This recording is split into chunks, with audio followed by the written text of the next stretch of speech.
peut pas accueillir tous les enfants en crèche municipale, ça se saurait. C'était pas juste pour les crèches privées. Une place d'accueil, ça va coûter aux alentours de 2 000 € par mois. C'est le financement qui est différent dans un mode d'accueil par rapport à un autre mode d'accueil. Si je dois revaloriser mes professionnels de la petite enfance à hauteur de 150 € par mois et par professionnel, ça veut dire qu'il faut que je trouve par an 126 000 €. La question de l'accompagnement à la parentalité, c'est la question du souhait de société qu'on veut pour demain. 60% des séparations arrivent après l'arrivée d'un enfant. Devenir parent, c'est pas inné du jour au lendemain, ça se construit. Et je me suis dit, mais moi ce que j'ai vécu, mais plus jamais aucune femme et aucun couple ne doit le vivre. Pour les familles aujourd'hui, il y a vachement d'injonctions, c'est hyper angoissant. Elles ont le sentiment de ne pas avoir le choix. Moi, c'est ce que j'entends. On ne parle pas justement en couple au fait, quelle éducation t'as reçue toi? Qu'est-ce que t'as envie de transmettre? Quel est ton rapport à l'argent? Tu as dû lire le rapport d'information qui a été publié en juin 2025. Ce rapport, il a un peu défrayé la chronique parce qu'il pointe du doigt les inégalités hommes-femmes persistantes. Et je crois qu'il parle notamment de la pénalité que vivent les femmes dans le fait d'être maman. Moi, j'avoue que je suis toujours très mal à l'aise sur ces sujets d'égalité homme-femme. La question pour moi de l'égalité homme-femme, c'est pas le sujet. Si on met de côté toutes les questions de salaire et financière, qui sont quand même, je pense, une origine à toutes ces questions-là, mais pas que. Moi, ce que j'entends quand je revois des couples aujourd'hui qui me disent, honnêtement, l'arrivée de notre enfant, ça a été un tsunami.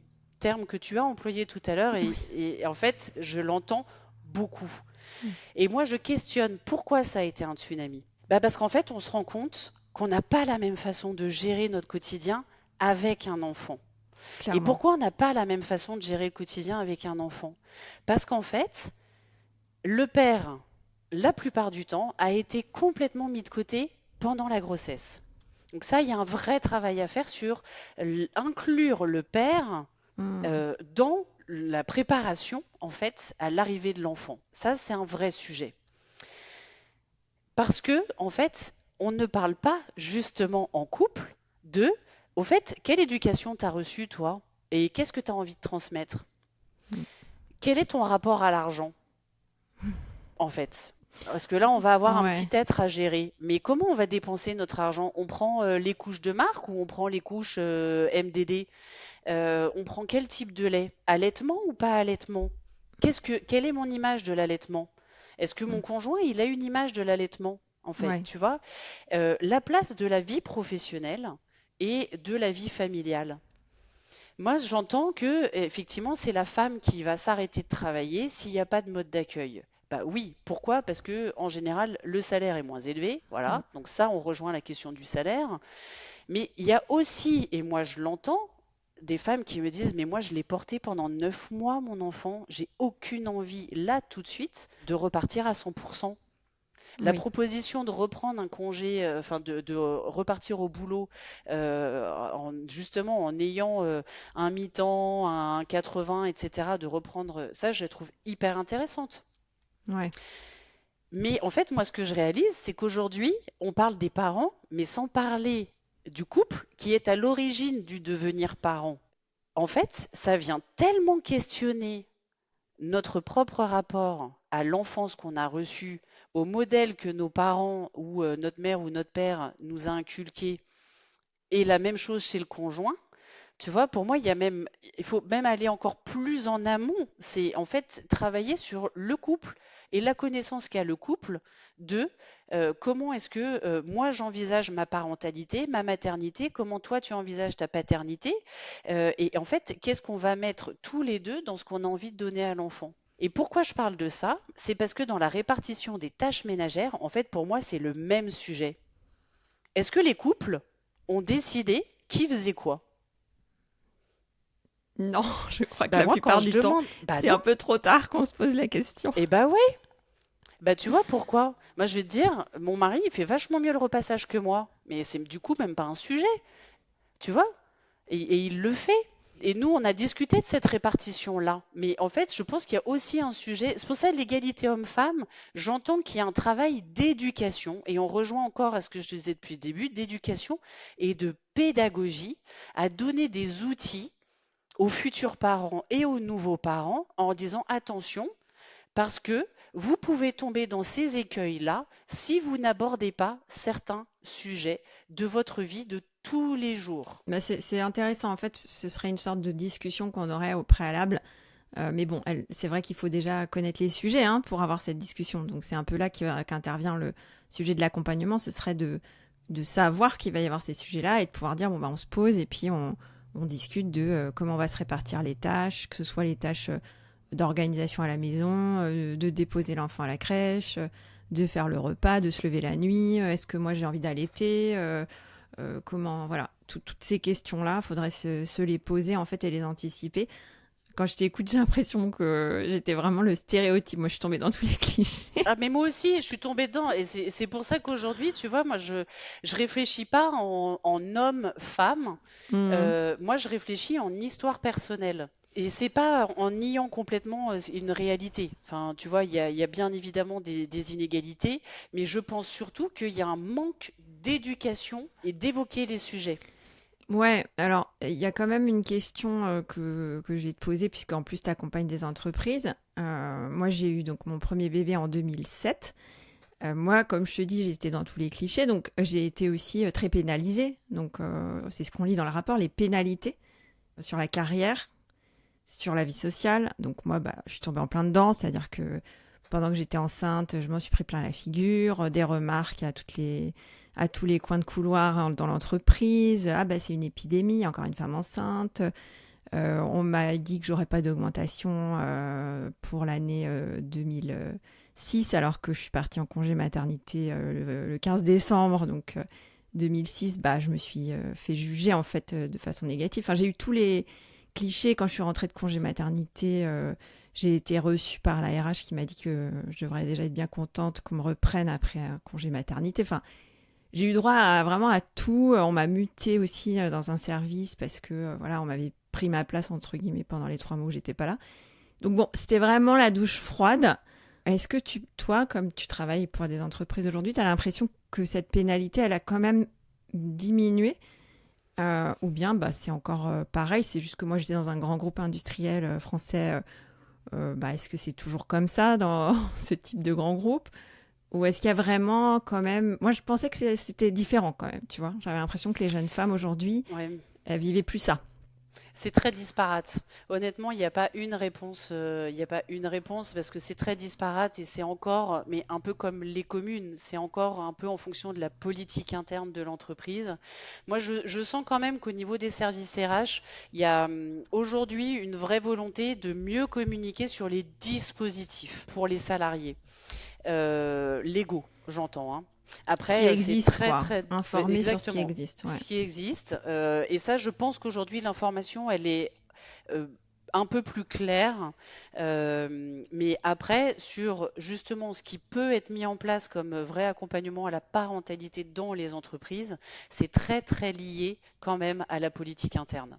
Voilà, il y a Ouais. certains groupes qui sont très avancés sur ces questions-là et qui disent, bah, en fait, nous, on a des salariés parents, on a des salariés non parents, on a des salariés aidants, on a des salariés célibataires, on a des salariés, on a tout type de salariés, parce qu'une entreprise, c'est quand même une micro-société.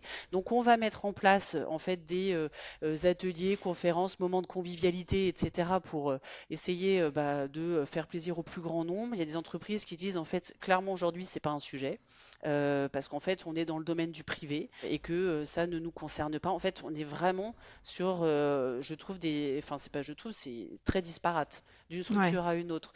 Mais un peu comme les politiques familiales, ce sont des sujets dans les politiques publiques qui sont encore peu abordés. En tout cas, on en entend beaucoup parler, mais dans les faits, c'est très très disparate sur le territoire français.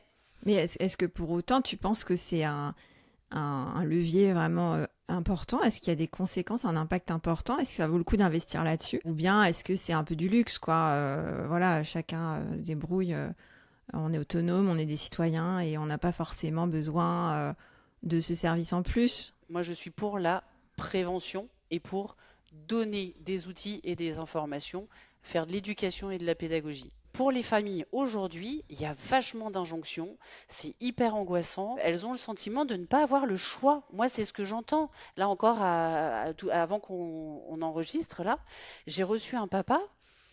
Et il me disait, mais attendez, nous, on a 2 enfants, mais on n'a pas le choix aujourd'hui. On n'a pas le choix. On veut des enfants, on les a voulu, nos 2 enfants, mais en fait, ça nous demande une telle énergie et on reçoit tellement de choses de part et d'autre qui nous mettent des bâtons dans les roues de notre parentalité qu'on en arrive à être dégoûté d'être parents alors que on les a voulus et que ce sont 2 merveilles. Mhm. Et ça, pour moi, c'est un discours qui est malheureusement pas unique, déjà, et d'une, et de deux, bah, que je trouve assez effrayant, parce que pour moi, une société qui n'a pas d'enfants, c'est une société qui se meurt, quoi. Oui, on sait qu'il y a une baisse de la natalité. Est-ce qu'il y a un côté, c'était mieux avant? Est-ce que tu penses que on se posait moins de questions et que c'était plus facile d'être parent il y a 50, 100 ans? Ou est-ce que c'est encore un leurre? La chance que j'ai dans mon secteur, je m'occupe aussi des retraités. Et donc, je leur ai posé la question. On se dit, bon, qu'est-ce que vous pensez aujourd'hui des parents? Comment vous étiez quand vous étiez plus jeune, quand vous étiez jeune parent, etc. Et ils me disent que, clairement, ils ont le sentiment quand même d'avoir vécu, alors, c'est génération après-guerre, hein, donc ils ont vécu quand même un Ouais. petit peu dans l'angoisse du lendemain, mais surtout qu'ils y avait une forme d'insouciance à être parents.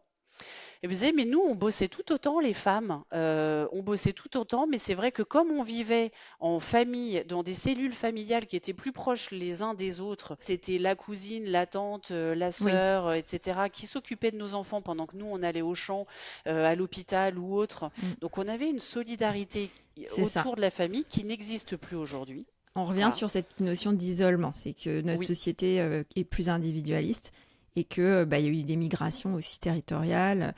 Donc on est beaucoup plus isolé que dans le temps où on pouvait bénéficier de l'aide de sa grand-mère, de sa tante, de sa cousine, etc. Et que, tu vois, dans certains territoires, moi, pour des raisons personnelles, je passe beaucoup de temps, notamment en Saône-et-Loire et dans la Loire, dans des coins qui sont assez reculés. Et je discute beaucoup avec les voisins et les familles qui vivent là-bas. Et eux n'ont pas du tout ces mêmes problématiques-là. C'est qu'effectivement, ils vivent encore en Oui, petite dans une certaine communauté et ruralité. ouais, et il y a encore cette solidarité de bah attends, toi tu vas bosser, je te garde ta fille, machin. Enfin, on n'est pas sur les mêmes sujets, mais on est sur une société qui est quand même très différente aujourd'hui, Ouais. et on peut pas se comparer à ce qu'ont connu bah, nos parents ou nos grands-parents. Ouais. Ça, c'est Mm. sûr. Et les générations qui arrivent aujourd'hui, c'est encore une génération de parents qui n'a pas les mêmes attentes et les mêmes besoins que même nous, Mm. a priori, sommes à peu près de la même génération. On voit bien que c'est d'autres attentes et d'autres besoins. Ouais, effectivement. Bon, en tout cas, ce que j'entends, c'est que tu as quand même mis en place énormément de choses. Il y a pas mal d'astuces que tu pratiques sur ton territoire. Donc, par exemple, le fait de réunir toutes les crèches et les modes d'accueil, que ce soit individuel, collectif, privé, public, etc. Créer cette cohésion, les échanges de bonnes pratiques. Tu fais aussi cette formation pour tes professionnels avec une formation à l'accompagnement à la parentalité où on parle beaucoup de l'écoute des familles. Enfin, tu as cité beaucoup de choses que tu fais. Est-ce que aujourd'hui, tu as une sorte d'idéal, quelque chose que tu pourrais souhaiter pour la petite enfance? Est-ce que tu t'imagines que qu'il y a une solution, quoi, entre guillemets, un rêve pour la petite enfance? Moi, si j'avais un rêve pour la petite enfance, tu vas me dire, je vais être un peu bornée sur ce sujet-là, mais c'est vraiment qu'on inclut le père et la question de la parentalité, en fait, dès effectivement le désir d'enfant. Mais c'est surtout qu'on questionne les futurs parents sur leur propre histoire. À partir du moment où tu es au clair avec ce que tu as reçu et que tu peux en parler avec ton conjoint, pour moi, tu démines un certain nombre de sujets, tu crées ta propre histoire en fait, Mhm. avant d'en arriver à des clashs qui peuvent du coup amener à des séparations. Et moi, le sujet de l'accompagnement à la parentalité, c'est vraiment, vraiment d'amener les parents à réfléchir À leur sur ce histoire. qu'ils sont ce qu'ils veulent et surtout qu'ils se fassent confiance. Une fois que tu sais d'où tu viens Ouais. et ce que tu as envie de Tu fais le tri transmettre, ouais, entre et ce que tu as subi, ce que tu as ouais. apprécié, ce qui t'a aidé, ce qui t'a pas aidé, etc., quoi. Et ça, c'est une des propositions qu'elles font dans le rapport, qu'il y Ouais. ait un vrai accompagnement des futurs parents avec des étapes clés comme ça. Et voilà, moi, je suis pour qu'on fasse vraiment, qu'on débloque des budgets pour la prévention. Ok, est-ce que tu penses comme moi que la crèche, je te l'ai dit en introduction, ça peut être une vraie aide à la parentalité? Parce qu'on dit aussi, on entend souvent dire, bah, il faudrait plutôt un congé plus long, que les mamans restent avec leurs enfants plus longtemps, voire les papas. Mais bah, tout le monde n'a pas forcément envie de rester à la maison avec son enfant pendant 12 mois ou même 6 mois. T'en penses quoi? Est-ce que la crèche ou les modes d'accueil, ce sont des soutiens à la parentalité? Alors ça, c'est évident. Pour moi, tous les professionnels de la petite enfance, en fait, aujourd'hui, dans leur formation, devraient avoir des modules d'accompagnement à la parentalité. Maintenant, moi, je suis aussi pour qu'on laisse le choix aux familles. Et laisser le choix aux familles, en fait, c'est arrêter avec ce congé parental ridicule de 450 et des brouettes euros par mois. Une place en crèche, tu le disais, c'est 2 000 euros. Donc, moi, j'entends que des familles, en fait, auraient envie d'avoir le choix. Et pour moi, le choix, c'est que si j'ai envie de rester à la maison avec mon enfant, et ben, en fait, j'aimerais pouvoir le faire. Si j'ai envie de mettre mon enfant à la crèche, et ben, j'aimerais pouvoir le faire. Si j'ai envie que mon enfant il soit accueilli par un professionnel de l'accueil individuel, et ben, j'aimerais pouvoir le faire. Et j'aimerais qu'à un moment ou un autre, en fait, ce ne soit pas un coût exorbitant par-ci, un coût qui dépend de mes ressources par-là, un coût qui est ridicule dans un autre cas, et en fait, clairement, qu'on laisse le choix. Alors Laure, tu as beaucoup parlé là des parents qui ont besoin d'être accompagnés, etc. Mais il y a des moments, on pourrait presque croire que c'est un petit peu superflu, un luxe, un truc en plus. Voilà, on est à une époque moderne, tout le monde a accès à l'eau chaude, à l'eau courante, etc. On est dans le confort.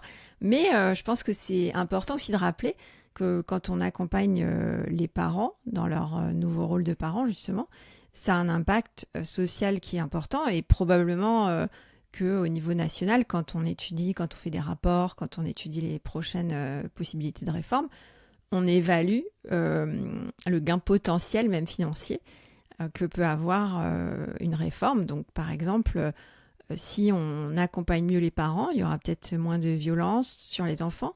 Il y aura peut-être des personnes qui vont grandir avec plus d'assurance, qui vont être plus performants dans leur travail, peut-être moins anxieux, moins malades. Si on doit parler de chiffres, toutes ces données-là sont difficilement quantifiables. Quand tu parles d'humains, c'est difficile de quantifier à long terme. Tout ce que tu peux mettre en place aujourd'hui comme dispositif et comme action de prévention demanderait d'être accompagné et analysé sur un temps long pour avoir des vrais calculs et conséquences et un vrai accompagnement, un vrai impact d'ici 20 ou 30 ans sur une génération complète. Mais est-ce que nos politiques sont prêts à faire le pari de se dire, bah, si on investit sur la parentalité, il va y avoir des conséquences vertueuses, des économies potentielles, de la santé, de la performance au travail. Est-ce que c'est quelque chose qui est envisagé?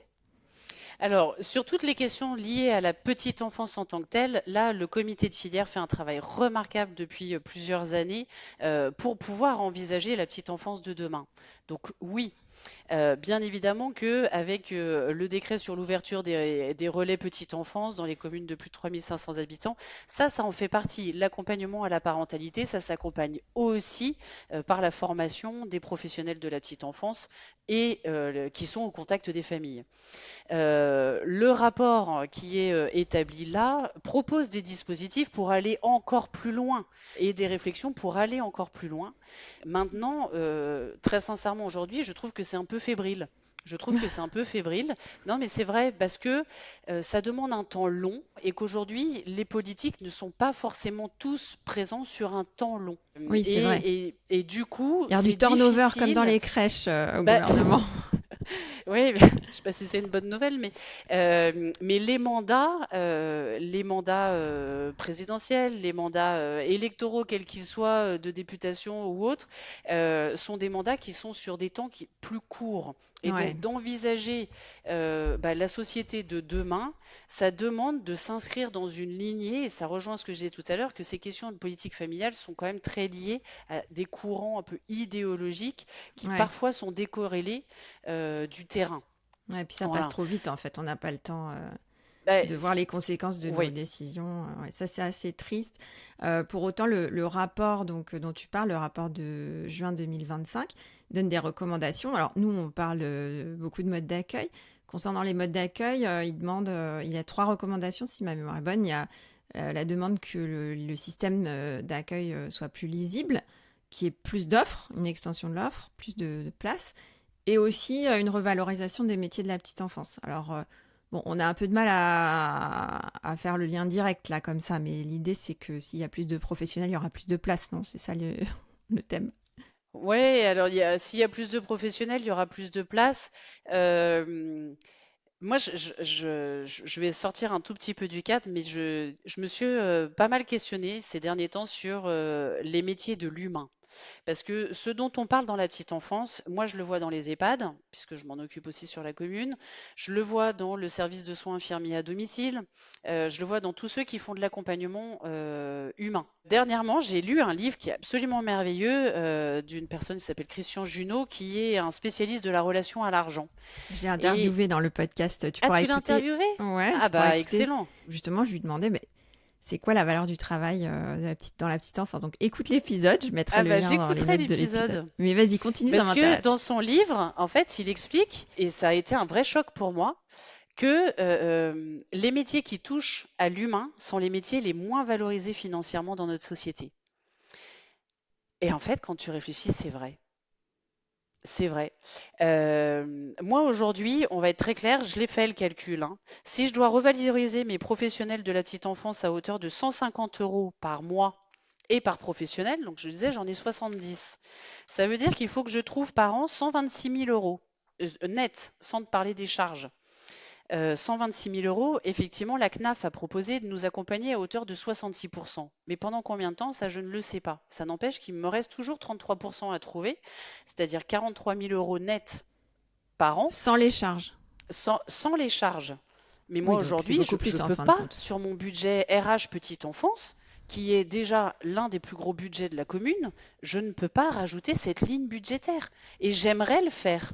Mais concrètement, mon budget de collectivité locale se réduit comme peau de chagrin Alors, et je ne peux pas. c'est intéressant ce que tu dis, je rebondis parce qu'en fait, tu es gestionnaire de crèche et bah, moi, je m'adresse à des gestionnaires aussi privés, pas que des publics. Et parfois, bah, on me malpague sur les réseaux sociaux, on m'interpelle en me disant oui, c'est pas juste, le privé, etc. Donc, je trouve intéressant ce que tu dis. On est des gestionnaires de crèche, que ce soit privé ou public, c'est le même bateau. Hein. Pour payer les gens, il faut avoir de l'argent. Et c'est pas parce qu'on est privé qu'on a une baguette magique, un arbre à billets qui nous donne plus de financement. En fait, l'accueil, c'est financé, c'est tout. C'est pas productif, c'est pas, on vend pas des hamburgers. Donc, l'accueil, il est financé par des fonds publics. Il y a une partie qui est payée par les parents, mais elle est assez faible. Et le reste vient des subventions ou des participations. Alors, quand c'est l'entreprise qui paye, en fait, c'est financé en partie par l'État, en grande partie. Donc finalement, c'est des fonds publics. Et là, tu es en train de dire ce que disent beaucoup de gestionnaires privés. On voudrait bien payer les gens plus cher, mais on n'a pas les moyens. Je trouve ça intéressant. J'en profite quand même pour rebondir parce que je trouve toujours assez injuste quand sur les réseaux sociaux, on me dit oui, vous êtes des vendus, les privés, etc. Oui, j'ai eu des crèches privées. Mes crèches privées, elles fonctionnaient comme ta crèche publique. C'est la même chose, on a un budget, on essaye de le répartir au mieux. Et comme toi, moi j'aimerais que les pros soient mieux payés. Mais comment on fait? Alors, Mm. qu'est-ce que tu en Eh ben, penses? Comment comment on on va faire? fait? Ça rejoint, non, mais ça rejoint l'idéal dont tu parlais tout à l'heure. C'est-à-dire que à partir du moment où on questionne sur la société qu'on veut demain, à partir du moment où on questionne sur connais-toi toi-même en vue de la relation à l'autre, et de qu'est-ce qu'on va construire ensemble. Eh ben, je pense qu'on peut désamorcer certains sujets qui n'auront pas, du coup, certaines répercussions financières. Quid de la santé, quid de la santé mentale, quid de la dépression postpartum, quid du burn-out parental, etc., etc. En fait, c'est une chaîne de petites choses euh, qui, sur le long terme, et je réinsiste du coup sur cette notion de long terme, quand on parle d'humain, on parle de temps long, sur lequel on ne peut pas faire du pansement. Il y a des décisions à prendre à court terme parce qu'on a des familles qui évoluent à court terme et qu'il y a des choses qu'on peut mettre en place tout de suite. Mais si on veut faire, entre guillemets, une société où les gens se connaissent mieux, se parlent entre eux et sont un peu plus respectueux, tolérants les uns vis-à-vis des autres, parce qu'ils se connaissent mieux, ils connaissent mieux les personnes avec lesquelles ils vivent, ils parlent les uns avec les autres, parce qu'on a créé des lieux dans lesquels ils peuvent parler, parce que on leur donne accès à des ressources, parce que on les met en lien les uns avec les autres physiquement, ne serait-ce que dans ton village, dans ta ville, dans ton entreprise, Mm. et ben en fait, petit à petit, ça va avoir des répercussions parce qu'on aura moins d'isolement, parce qu'on aura moins de violence. Toi, en tant qu'élu, est-ce qu'on te remonte les violences? Est-ce que tu sais s'il y a des violences, plus, moins, pareil qu'ailleurs? Tu disais que c'était plutôt une ville aisée, que c'était plutôt une population relativement privilégiée. Ça ne veut rien dire. Voilà, et ma Mm. question c'est est-ce que il y a une photo qui est prise de le niveau de violence que vous pouvez rencontrer, que les familles rencontrent, et est-ce qu'elles elles t'en parlent de ces violences? Est-ce que tu es confronté aux violences qui sont subies dans le cadre familial par les enfants notamment? Alors, nous, on est confrontés. Alors, moi, j'ai été confrontée, et c'est notamment pour ça que j'ai voulu qu'on en parle à des violences conjugales et qui avaient différentes formes. Je veux dire, j'ai été moi-même surprise. Violence administrative. Une jeune femme, 27 ans, hein, cadre supérieur, qui s'est rendue compte pendant notre échange que depuis qu'elle était avec son conjoint, elle n'avait plus aucun papier. Voilà.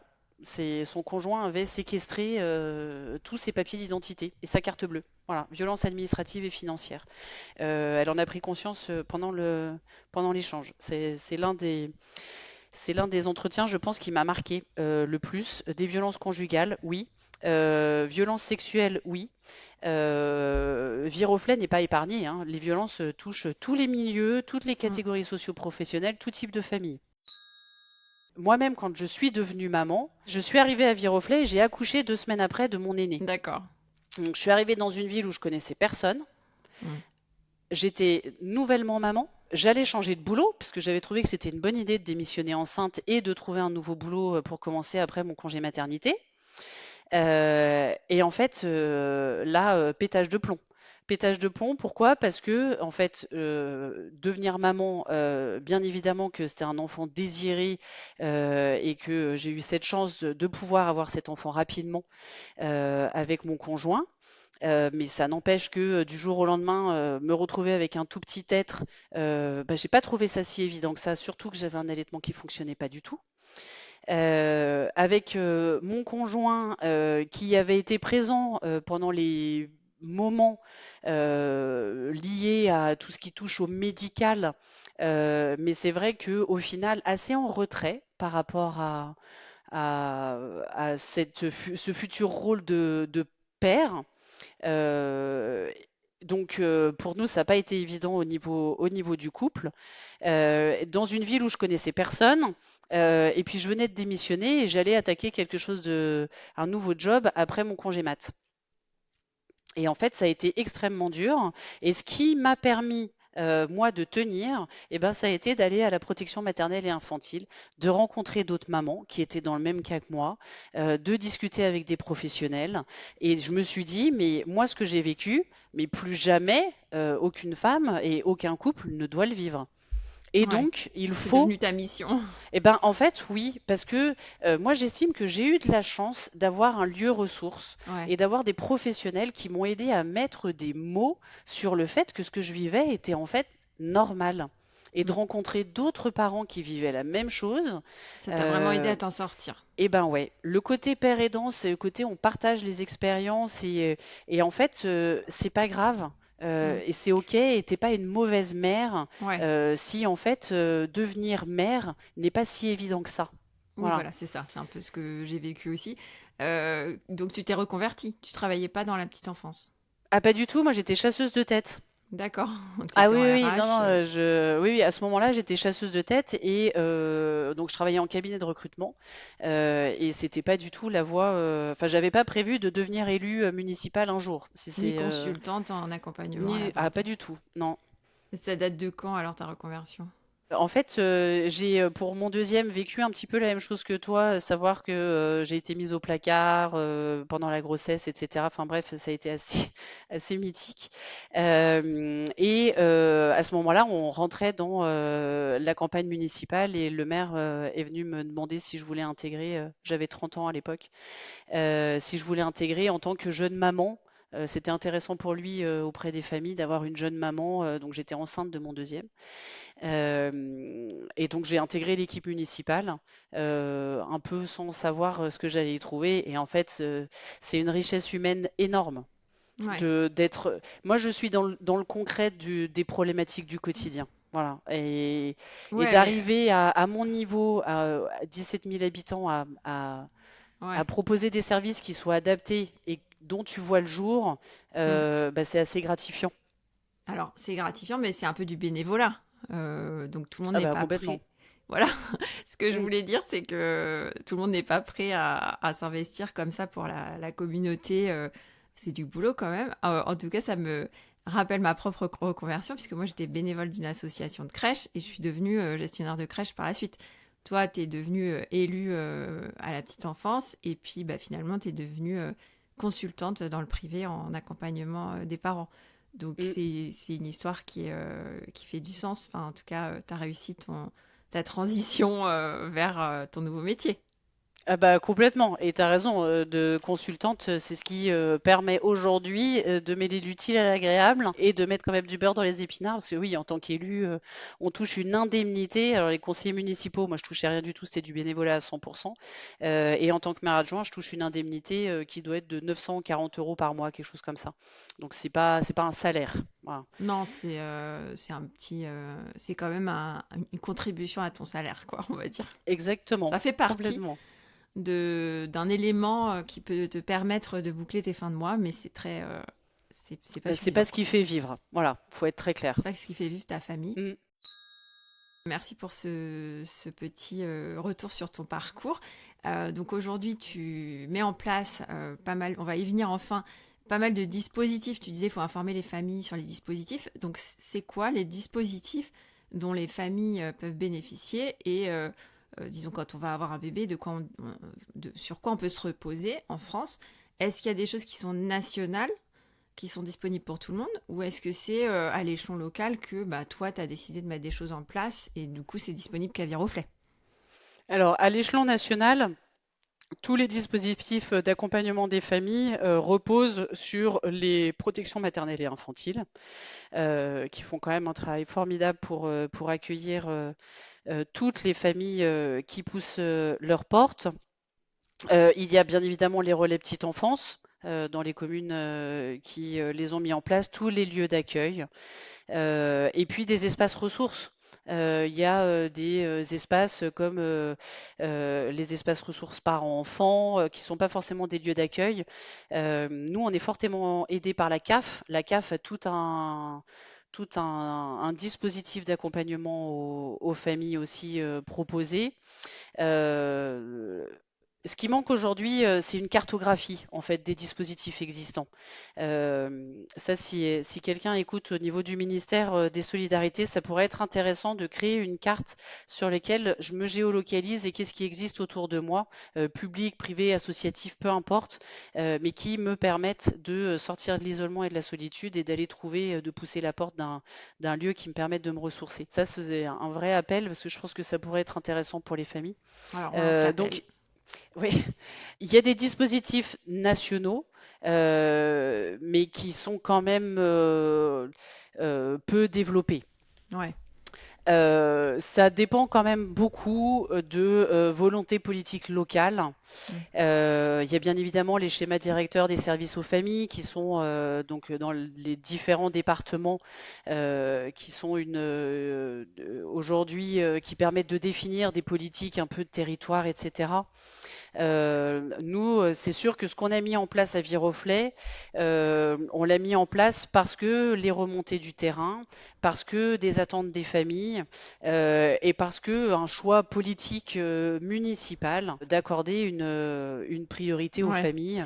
Alors ça consiste en Euh, quoi? C'est des ateliers? C'est quoi? C'est de alors, l'information? on a aujourd'hui deux professionnels à disposition des familles. On a une D'accord. psychologue et Mhm. une conseillère conjugale et familiale que les familles viroflésiennes peuvent consulter de façon non payante.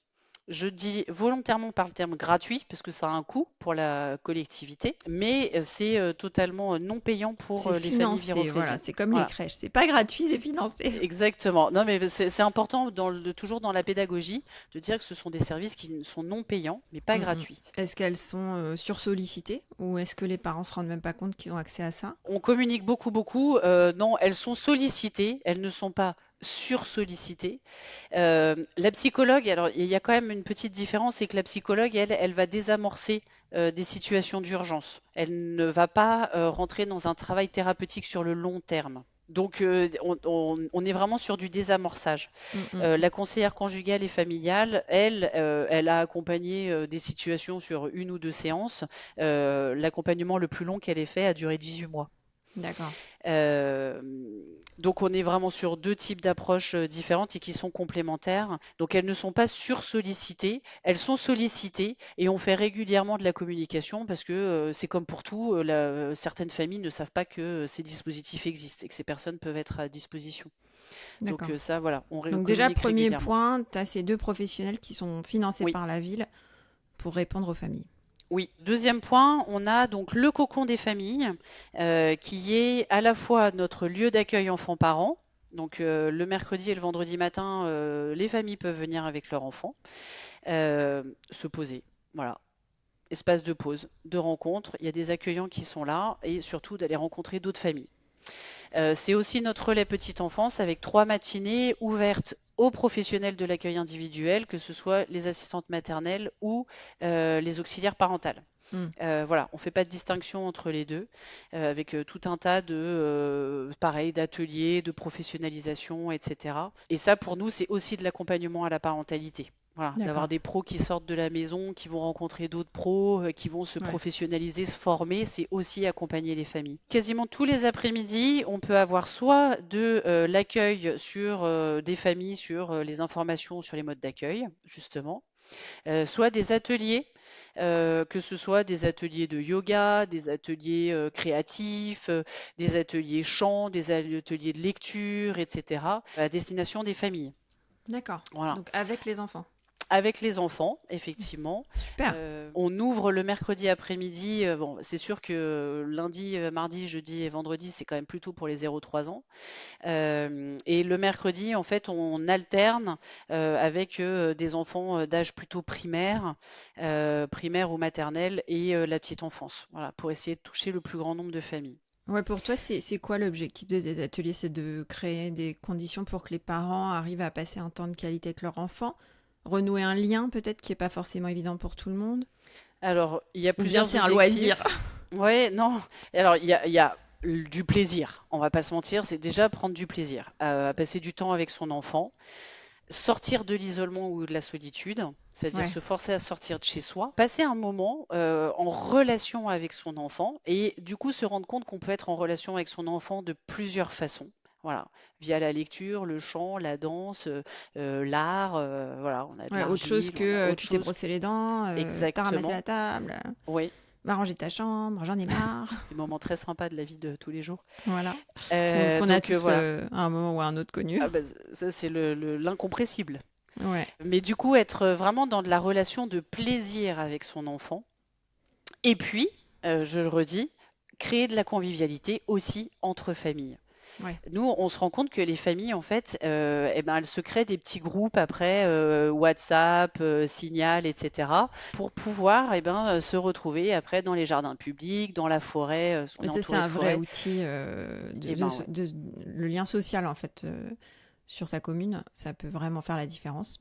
Oui, ça, c'est vraiment de créer des petits réseaux et des petites communautés de parents en fait viroflésiens. Donc c'est vraiment les objectifs. Et puis derrière, on a aussi une convention avec une association qui s'appelle le Réseau des parents, qui propose des ateliers et des conférences à destination des parents d'enfants de 0 à 18 ans. Donc ça, c'est en fonction de notre programmation, on va définir les thèmes avec eux pour qu'ils puissent bien être complémentaires avec tout ce qui existe sur la commune via les associations de parents d'élèves, via les écoles, via le cocon des familles, etc. Et qui proposent aussi des moments de convivialité comme l'apéro des mamans, l'apéro des papas, les goûters par-ci, les pique-niques par-là, pour créer des réseaux de Ok. parents locaux. Toujours les mêmes objectifs, pair et danse, partage d'expériences, etc. On propose de la préparation au mariage civil. Et dans cette préparation au mariage civil, donc ça, c'est des réunions qui ont lieu 3 fois par an. Euh, en fait, on donne des trucs et astuces pour que les couples parlent justement de ce qu'on disait tout à l'heure, de la sexualité, le rapport au corps, le rapport à la vie pro, le rapport au loisir, la fidélité, l'éducation, l'argent, Ouais, etc. c'est le projet de vie de couple, quoi, hein. Il y a le projet d'accueil Ouais. dans les crèches et là, c'est le projet de la vie de couple. Qu'est-ce qui va se passer une fois qu'on sera marié? Oui, Qui va passer le balai, qui va faire la vaisselle? oui, non, mais c'est exactement ça, la répartition des tâches, qui va gérer l'administratif, est-ce qu'on a un compte joint, est-ce qu'on a des comptes séparés, comment on va gérer l'argent au Ouais, quotidien, qui c'est paye quoi, décider plutôt que subir, quoi. exactement. Et encore, s'informer, et c'est de la pédagogie. Ça, c'est ouvert à des couples qui ont le projet de se marier, mais c'est aussi ouvert à des couples qui s'interrogent sur la différence entre l'union libre, le PACS et le mariage civil. Qu'est-ce qui va faire que je vais choisir tel ou tel contrat plutôt qu'un autre en Ok. fonction de ma situation? Bon, bah, je me Euh, pose justement toutes ces questions, donc je vais déménager, je crois. Je vais eh venir ben, vivre à viens à Viroflay. Viroflay. Non, mais cela dit, ça, tu peux le retrouver en ligne aussi. C'est l'association Cap Mariage Mhm. qui propose ces réunions d'information. Donc nous, c'est en présentiel sur Viroflay, mais ils ont aussi des sessions en ligne. Voilà. C'est génial, je Donc, savais même pas que ça existait, ça. Cap Mariage, on a une convention avec eux. Mais comme tous les couples ne se marient pas, et chacun est bien libre de faire ce qu'il le souhaite, on a aussi créé des conférences et des ateliers pour tous les couples qui veulent venir en fait et d'une passer du temps à deux, parce qu'on le sait que dans la vie pro et la vie de famille, c'est pas toujours facile de se trouver du temps pour en fait travailler sa relation et la faire vivre. Donc, qui veulent passer du temps à deux, et puis qui veulent aussi s'outiller sur toutes les questions du quotidien du couple, comme on le disait tout à l'heure, à nouveau, la communication, quels sont des petits trucs et astuces du quotidien en fait pour désamorcer des situations où on sent que la moutarde commence à monter. En fait, pourquoi est-ce que moi je réagis comme ça quand toi tu me dis ça? Pourquoi est-ce que toi tu réagis comme ça quand moi je te dis ça? Comment est-ce qu'on envisage nos projets? Est-ce qu'on en a? Est-ce que on est OK sur notre quotidien? Est-ce qu'on est OK sur l'éducation des enfants, etc. Et en général, tu C'est as du succès. Il y a beaucoup de parents qui ah viennent à ces attends, conférences. carrément. Les conférences, alors on a mis en place ces dispositifs depuis 2017 et les premières conférences et ateliers en 2018. Les conférences, on a entre 60 et 212 personnes qui C'est pas mal. viennent. Ouais. Donc ça, c'est vachement bien. Et les ateliers, en fait, ça va de 25 à 50 couples. Et c'est pas toujours les mêmes. Et je peux te dire que on vient de partout participer à nos ateliers viroflésiens. Et c'est vrai De que partout. surtout, C'est pas de réservé. partout, il y en a qui viennent de Versailles. Ah, J'ai d'accord. découvert il y a un couple qui venait du Val C'est pas d'Oise l'année réservé dernière. aux habitants de Viroflay. Non, c'est sûr qu'on a la majorité de viroflésiens. C'est quand même pratique d'avoir ça à côté de chez soi. Mais on a plusieurs communes, enfin en tout cas plusieurs administrés de communes voisines qui viennent très très régulièrement à nos sessions. Et je te dis même du 95, j'ai découvert qu'on n'est quand même pas tout à côté. Et, Des et Parisiens qui viennent ouais. aussi régulièrement. T'as encore d'autres dispositifs ou t'as fait le tour là? Eh ben, les couples, les familles, Ou des projets euh, peut-être que tu bah, as... en fait, non, après, ce qu'on travaille, c'est beaucoup ce que je te dis pour les parents. Moi, je travaille avec l'adjointe à la jeunesse Ouais, pour que ça résonne. Tu vois, si on parle cyberharcèlement aux parents, bah, nous, on oui, va qui est parler aussi... cyberharcèlement aux jeunes. ouais. Si on parle sexualité aux parents, on va aller parler sexualité aux jeunes. Si on parle de numérique, de réseau social, si on parle orientation scolaire, etc. Tout ce qu'on met en place en fait au niveau parentalité et accompagnement des familles trouve résonance au niveau de nos jeunes et de nos étudiants. Voilà, on le travaille la programmation ensemble. Bah écoute, on a fait, je pense, un gros épisode sur ces questions d'accompagnement à la parentalité. Donc je crois qu'il est temps que je te libère. Je te remercie beaucoup du temps que tu nous as consacré. Ça m'intéresse beaucoup puisque je suis passée par là de toute façon. Donc non seulement en tant que gestionnaire de crèche, mais aussi, comme je te disais, en tant que parent. Aujourd'hui, bah, j'ai envie de remercier les professionnels qui m'ont accueillie quand j'étais une jeune maman, que je connaissais rien à tout ça et que j'étais en détresse et qui m'ont vraiment aidée à devenir maman sans forcément me donner de conseils, hein, j'insiste aussi là-dessus, mais juste en m'accueillant et en prenant soin de ma fille d'une façon qui était tellement positive. Ma fille était ravie d'aller à la crèche et quand je partais travailler ou autre chose, bah, j'étais toujours le cœur léger parce que ça se passait bien dans cette crèche. Je pense que c'est peut-être pour moi le plus beau cadeau qu'on peut faire à un parent. C'est vraiment prendre soin de son enfant d'une façon qui fait que quand il part de la crèche, quand il se rend à son travail, ou même s'il travaille pas ce jour-là et qu'il a des choses à faire, autre chose que travailler, c'est pas une injonction que je fais de dire il faut absolument travailler quand on laisse son enfant à la crèche, mais en tout cas, je pense que c'est un très beau cadeau qu'on peut faire à un parent qui puisse te dire bah, mon enfant va passer une bonne journée pendant que je suis pas là. Euh, Ouais. Et donc je moi, les j'en profite remercie vraiment encore pour aujourd'hui. remercier les professionnels de Viroflay, tout accueil confondu, qui font un travail mais formidable auprès des enfants et des familles. Voilà, j'ai une vraie reconnaissance pour tout ce qu'elles font au quotidien. Ben, ce sera le mot de la fin. J'espère que tu vas trouver les, je sais plus combien, 126 000 euros pour les augmenter. Bonne recherche. tu me Merci. donneras, tu me diras quand tu auras trouvé la mine d'or. Et écoute, en tout cas, je le souhaite vraiment pour ces professionnels. Donc, je te dis à très bientôt, Laure. Ravie de t'avoir interviewé. À bientôt. Merci Amal, à bientôt. Bravo, tu as écouté jusqu'au bout. C'est que la gestion de crèche, ça t'intéresse. Tu as envie de monter ta crèche, mais tu ne sais pas par où commencer. Ou tu as déjà tes crèches, mais tu te sens seule. Tu as peur des projets de réforme. Tu sens que les inscriptions ne sont plus aussi automatiques. Mais tu n'es pas seule. Aurélie et moi, on a vu beaucoup de gestionnaires qui traversent les mêmes doutes que toi. C'est pour ça qu'on a créé Référence Petite Enfance. Ce n'est pas qu'un podcast, c'est aussi une agence de conseil. On te partage nos 17 années d'expertise, nos techniques de travail et on t'aide à prendre de la hauteur pour faire décoller tes crèches. On est là pour en parler avec toi, alors prends rendez-vous, le lien est en description de l'épisode. À bientôt!